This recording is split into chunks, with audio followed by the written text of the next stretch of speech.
Yuk cerdas bermedia sosial. Apa sih media sosial itu? Media sosial merupakan salah satu perkembangan teknologi digital yang dapat memudahkan seseorang untuk berkomunikasi dengan orang banyak tanpa batas jarak. Jadi, hampir semua masyarakat Indonesia memiliki dan menggunakan media sosial sebagai sarana menyampaikan dan memperoleh informasi loh. Pengguna media sosial berdasarkan umurnya, yang pertama, umur 13-17 tahun sebesar 12,5%. Yang kedua, umur 18-24 tahun sebesar 30,7%. Yang ketiga, umur 25-34 tahun sebesar 34,1%. Yang keempat, umur 35-44 tahun yang sebesar 13,1%.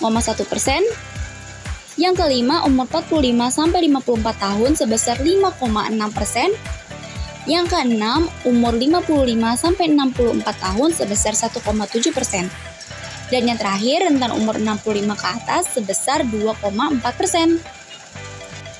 Nah, lanjut ke presentasi penyalahgunaan media sosial.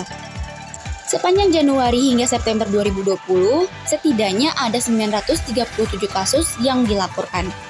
Dari 937 kasus tersebut, ada 3 kasus dengan angka tertinggi, yaitu kasus provokatif, hate content, dan hate speech, yaitu sekitar 473 kasus atau 50,5%. Kemudian disusul oleh penipuan online dengan 259 kasus atau 27,60%, dan konten pornografi dengan 82 kasus atau sebesar 8,8%.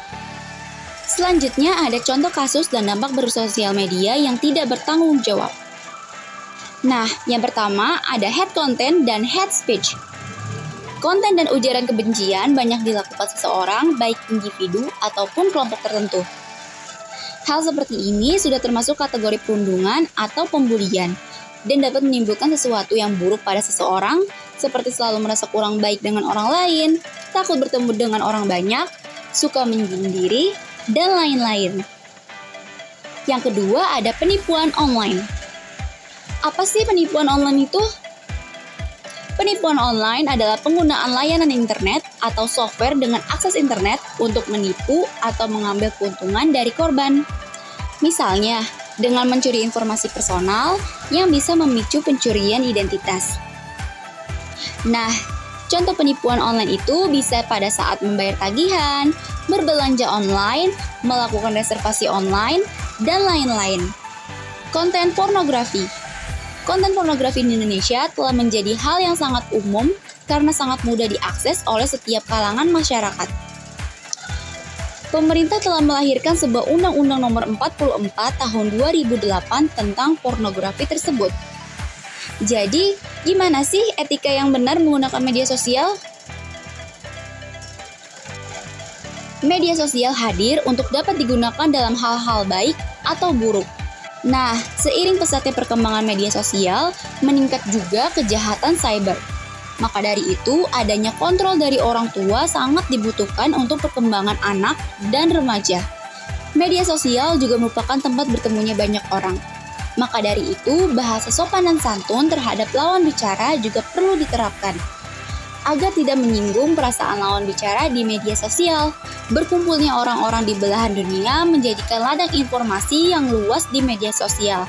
Untuk itu, perlu banget filter untuk mengambil sumber informasi dari media sosial agar informasi yang didapatkan akurat, kredibel, dan dapat dipertanggungjawabkan. Apa sih toxic akun itu?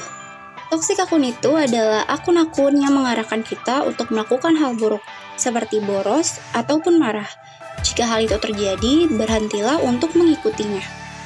Sebagai media yang bisa digunakan untuk berbagai hal, media sosial bisa menjadi pasar yang efektif untuk memamerkan skill, kemampuan, dan kreativitas kita loh. Selain itu, opini atau pendapat juga bebas diutarakan di media sosial, asal dapat dipertanggungjawabkan. Jadi, yuk kita cerdas bermedia sosial agar para pengguna merasa aman dalam menggunakan sosial media.